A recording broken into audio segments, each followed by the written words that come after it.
What's up everybody and welcome back to the channel. My name is Michael Inman and I'm an active duty service member in the United States military. On this channel, I've chronicled my time in the United States Air Force, and I also like to spend some of my time reviewing military movies or TV shows.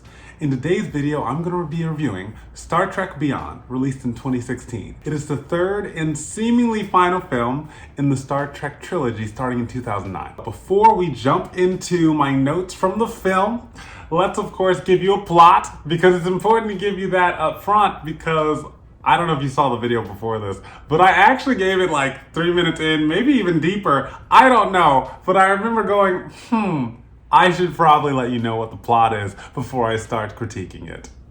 So, what is the plot of the film? It seems as though Captain Kirk and his crew on the USS Enterprise, I think at the end of the second movie, Star Trek Into Darkness, they agreed to go on a 5-year exploration of space. So just exploring planets that are unknown, seeing what's there, doing that kind of thing.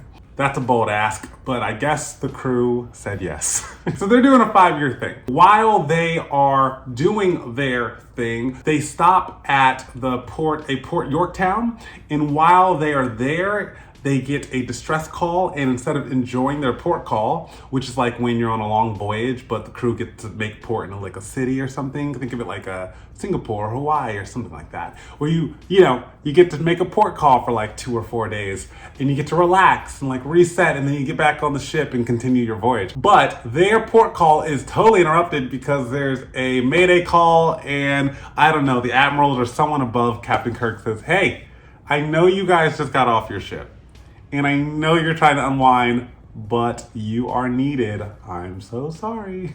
They agree to go. It turns out to be an ambush.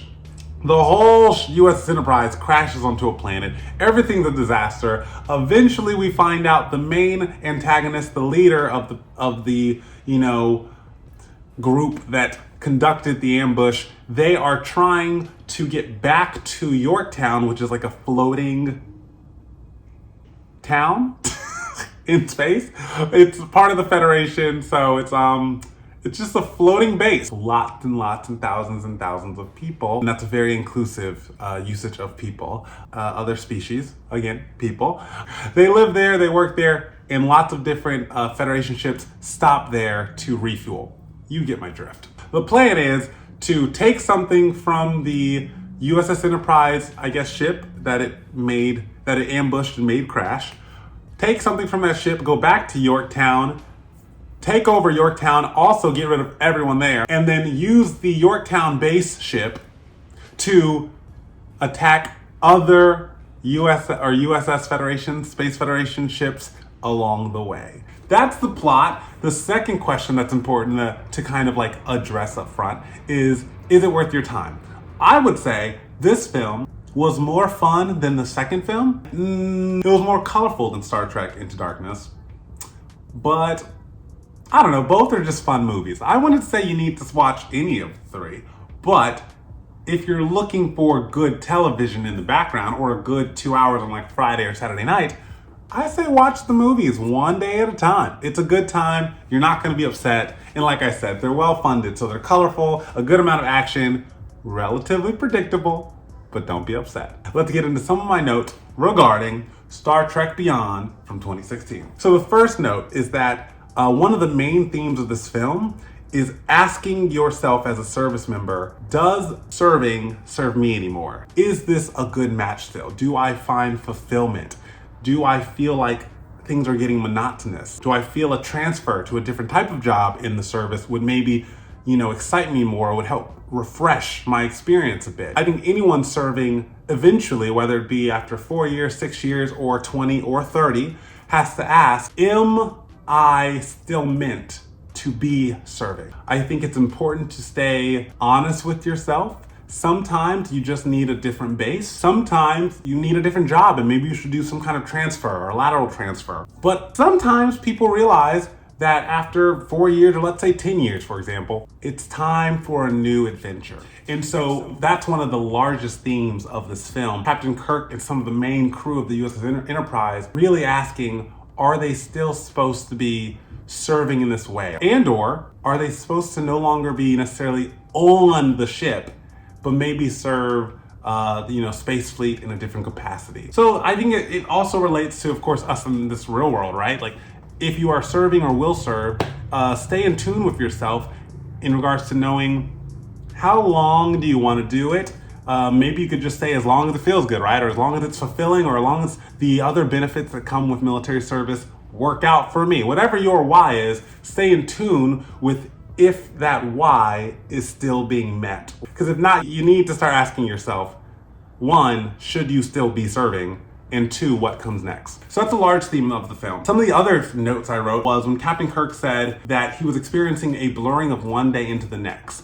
I would feel very long deployments on a ship. That's probably the experience of just like days blurring into each other. It might, but it's also similar to deployment. So when I deployed to the Middle East, eventually I will be talking about that, don't worry. There was a bit of that somewhere in the middle where it was just like, there's something weirdly cyclical and monotonous. There's a blur of what day it is because there's not a clean Monday through Friday schedule that leaves you going unsure what day it is, but hey, is it an off day or not? The next thing I wrote was just, it was already mentioned, but they were going to Port of Yorktown and how that probably aligned with the Navy experience of port calls when you're on a very long deployment, whether it be, 6 months, 9 months, 3 months. When you get to have a port call and stop in a city and get off the ship for a few nights, that's probably really good for the soul. When they arrived into the Port of Yorktown, it definitely reminded me of the scene, I guess, from Hunger Games #1, when the train finally arrives or is pulling in to the capital city, which also compares nicely to when in the Wicked film adaptation with Ariana Grande and Cynthia Erivo, the train arrives into the city of Oz, or Oz. That moment where there's just this glamour and excitement and the buzz of a city, I feel like this film captured that when the USS Enterprise landed in Port Yorktown. The next note I wrote while watching this film is super far into the film. So the ship's already been ambushed. I think they're trying to do a rescue mission. What I wrote was, what in the halo? Because long story short, when you see the enemy that conducts the ambush and the weapons they're using and the helmets they use and the exoskeletons I think they're wearing, you also, if you know what Halo is, I'm assuming most of you also will go, what in the Halo? This is pretty much a Halo video game. Like, it looks like Halo, it looks like the creatures from that game franchise, it's giving Halo. Continuing on, a little note that maybe I should have asked earlier in the franchise, but why are they able to breathe on all these planets? Like, at least Doctor Who, I think, addresses it at some point with a sentence or something. But Star Trek, I'm not sure they ever addressed why they just roll up on these planets and they're fine. No issue. Maybe they only land on oxygen-based planets. I don't understand, but I feel like it should have been addressed by now, and I do not recall. Finally, I know you were waiting for it. In the last video, I addressed the fashion choices or the costuming choices that just went awry. Luckily, for the third film, they must have listened to the notes from the second film, because by the time this film was planned, shot, and released, they got it together. The jackets were jacketing. Did you hear me? The jackets were jacketing. It was giving. So good job on the costume department of the third movie saying, okay, we got some negative notes from our choices of wardrobe second film, we're gonna get it together for third. And there were some cool Star Trek jackets that if I ever went to a Comic-Con and these specific jackets, not the ones worn, but just the fit and look, if they were on sale, I would greatly consider buying one. And hey, that actually was my last note from the film. I hope you enjoyed this collection of notes and just random thoughts from Star Trek Beyond. Please let me know down below if you agreed with me, disagreed, have any follow-up questions, or if you liked or didn't like the movie yourself. Actually, since this is the final movie in the trilogy, let me know your thoughts on Star Trek. Have a great rest of your day. I look forward to seeing you in the next video. If you want to see me somewhere else, follow me on Instagram at @MichaelA_Inman_. If you're starting to enjoy some of these movie reviews, make sure to hit the subscribe button and turn the notification bells on so you know when I upload brand new videos. Until the next one, see you later.